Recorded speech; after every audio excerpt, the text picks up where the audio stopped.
Hello hi friends, ఎలా ఉన్నారు? బాగున్నారా? పాలకూర క్యారెట్ ఫ్రై ఎలా చేయాలో చూపిస్తాను. స్టవ్ వెలిగించి గిన్నె పెట్టేసి 2 స్పూన్స్ ఆయిల్ వేయండి. ఆయిల్ వేడైన తర్వాత 1 టేబుల్ స్పూన్ జీలకర్ర ఆవాలు వేయండి. కట్ చేసి పెట్టుకున్న ఒక ఉల్లిపాయ ముక్కలను, 4 పచ్చిమిర్చిని, 2 రెమ్మల కరివేపాకును వేసేయండి. హాఫ్ టేబుల్ స్పూన్ పసుపు, 1 టేబుల్ స్పూన్ అల్లం పేస్ట్ని యాడ్ చేయండి. ఉల్లిపాయలు ఆయిల్లో 2 మినిట్స్ ఫ్రై చేసుకోవాలి. ఇప్పుడు ముందుగా కట్ చేసి పెట్టుకున్న 1 కప్పు క్యారెట్ ముక్కలను యాడ్ చేయండి.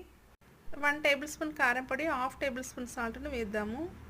కారం పొడి సాల్ట్ అంతా మిక్స్ అయ్యేలా కలుపుకొని 5 నిమిషాలు మూత పెట్టేద్దాము. చూడండి, క్యారెట్ అంతా ఆయిల్లో మెత్తగా ఉడికింది. కట్ చేసి పెట్టుకున్న 2 కట్టల పాలకూరను ఇప్పుడు క్యారెట్లో యాడ్ చేసుకోవాలి. ఇది ఉడకడానికి 2 మినిట్స్ టైం సరిపోతుంది. ఫైనల్గా కొద్దిగా కొత్తిమీరను వేసుకోవాలి. చాలా టేస్టీ పాలకూర క్యారెట్ ఫ్రై రెడీ. ఈ వీడియో కనుక మీకు నచ్చితే తప్పకుండా ట్రై చేయండి, లైక్ చేయండి. Thanks for watching.